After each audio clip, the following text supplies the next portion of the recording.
That's in my book. You can read about that in my book. All the details.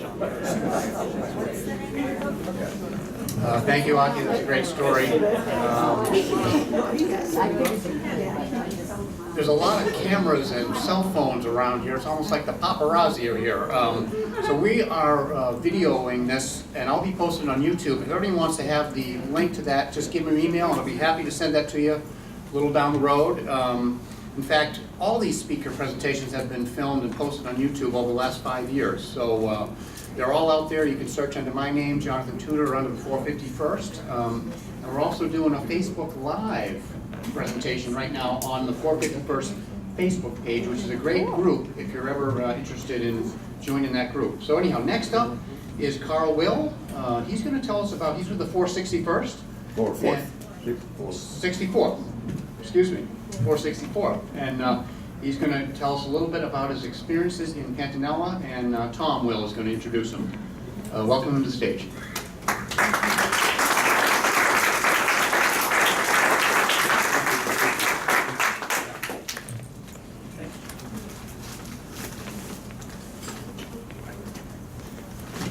Happy to introduce my father, Carl Will. We're with the 464th Bomb Group. I'm the Bomb Group president, and my dad is here to tell a story about life in Pantenella. And just as an aside, we're a member of a World War II history group in the greater Youngstown, Ohio area.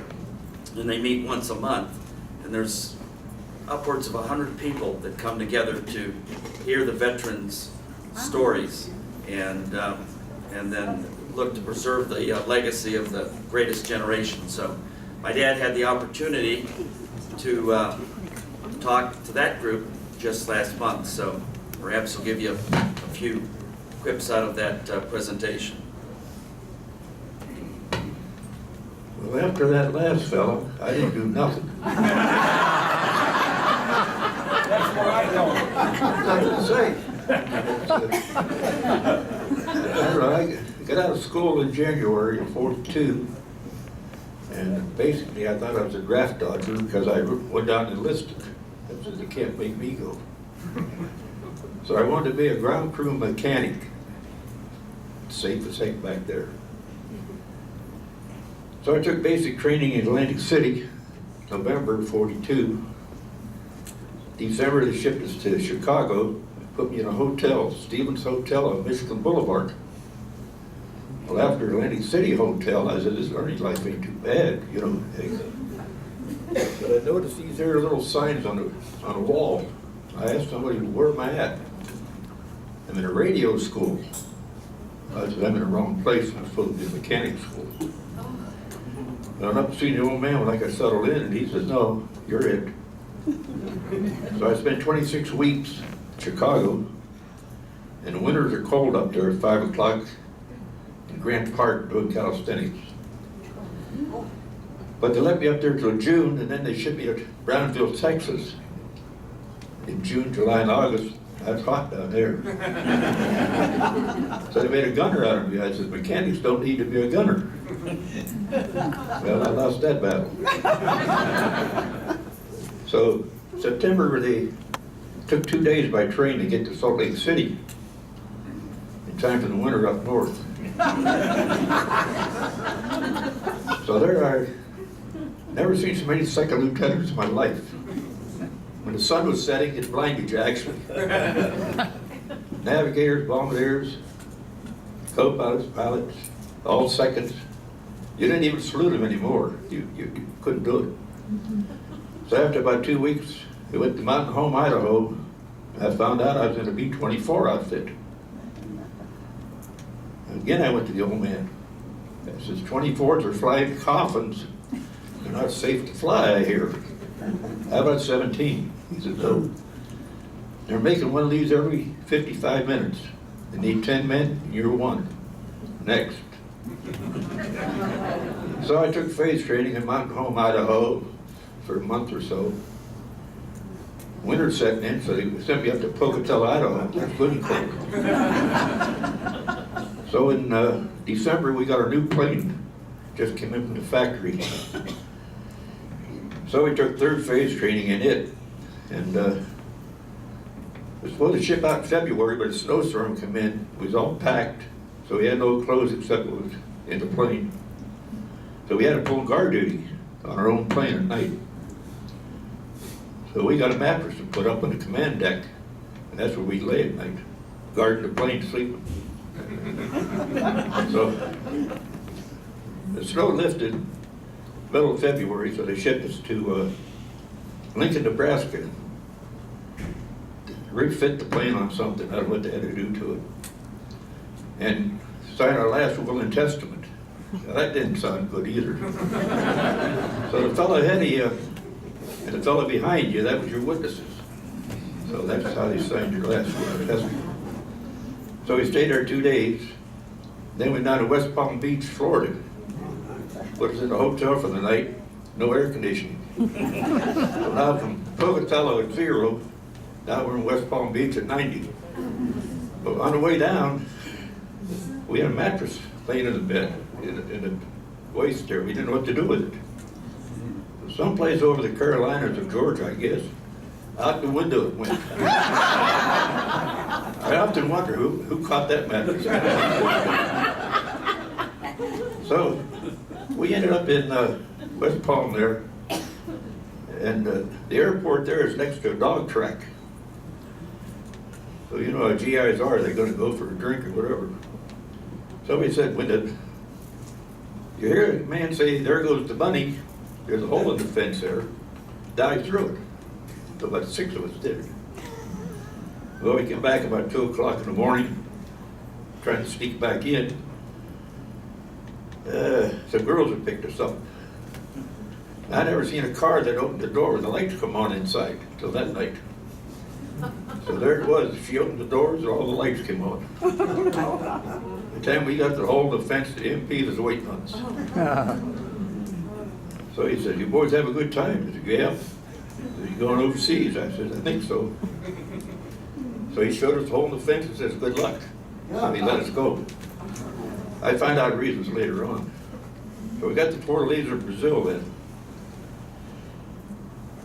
Again, we went to town, got caught, came back.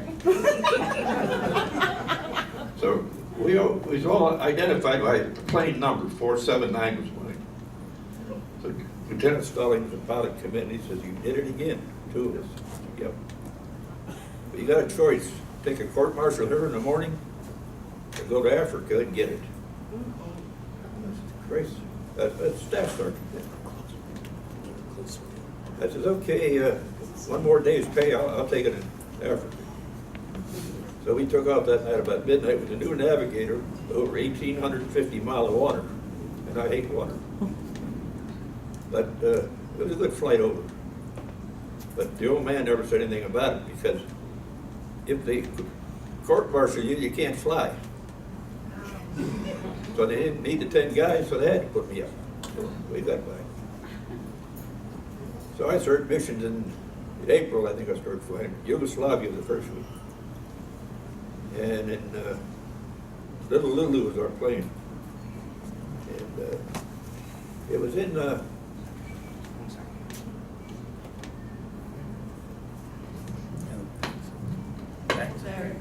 It's not connected there.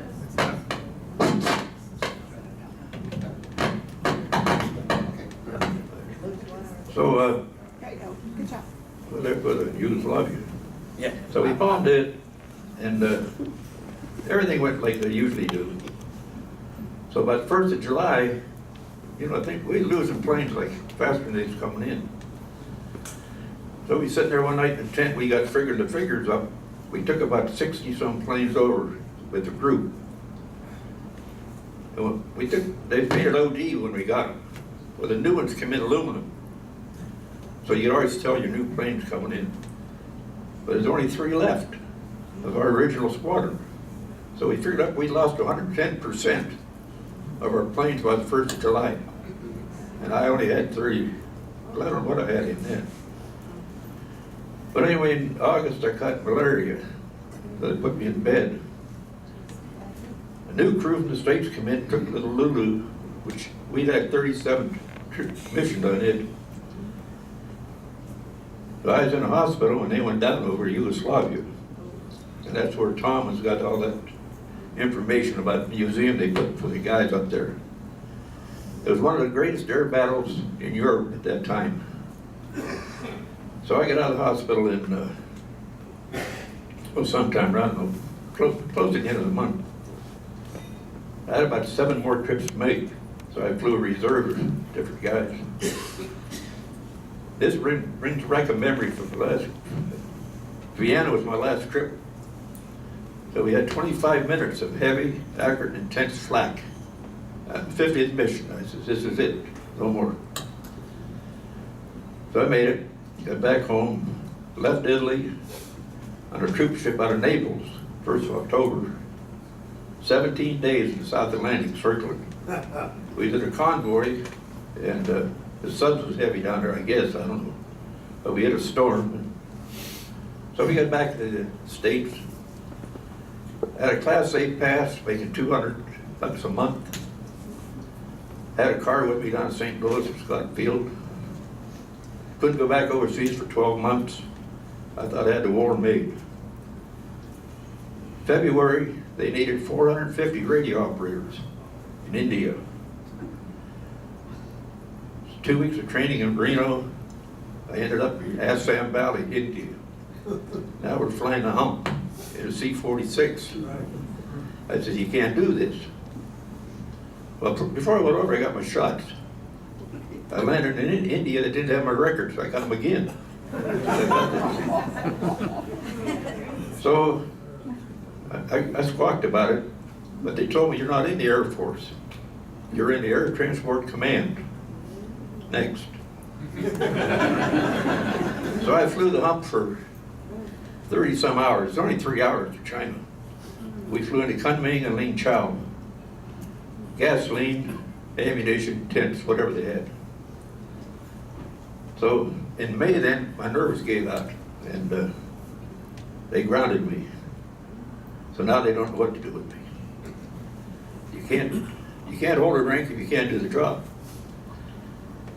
So I laid there, they made an instructor out of me for radio operators, for the new pilots that couldn't even operate the 274 command set. So I done that for 2 or 3 weeks. They asked for volunteers, truck drivers. They had a 200 vehicle convoy going to China, the Air Force. Anybody know how to drive a truck? I never drove one. So I ended up with a 2.5-ton Jimmy going to China. 13 days on that road. Gas your own trucks every night. Every 5th truck was a gas truck with barrels of gas in it. You had 2 jerry cans at night when you got the bivouac area. You go back to the 5th truck, load them up, put in your gas for the next day. So I done that, and came about 3 hours to get home, 13 hours or days to get there. So now the point system came out after Hitler surrendered in May. And the story was you needed 85 points to get out. Well, right away, you start figuring. I had 105. I was right at that headquarters. And I was the 4th one to leave Super, India, July the 1st. And came back to their States, Atterbury, so on. On August the 7th, they cut me loose 7 days before the war was over.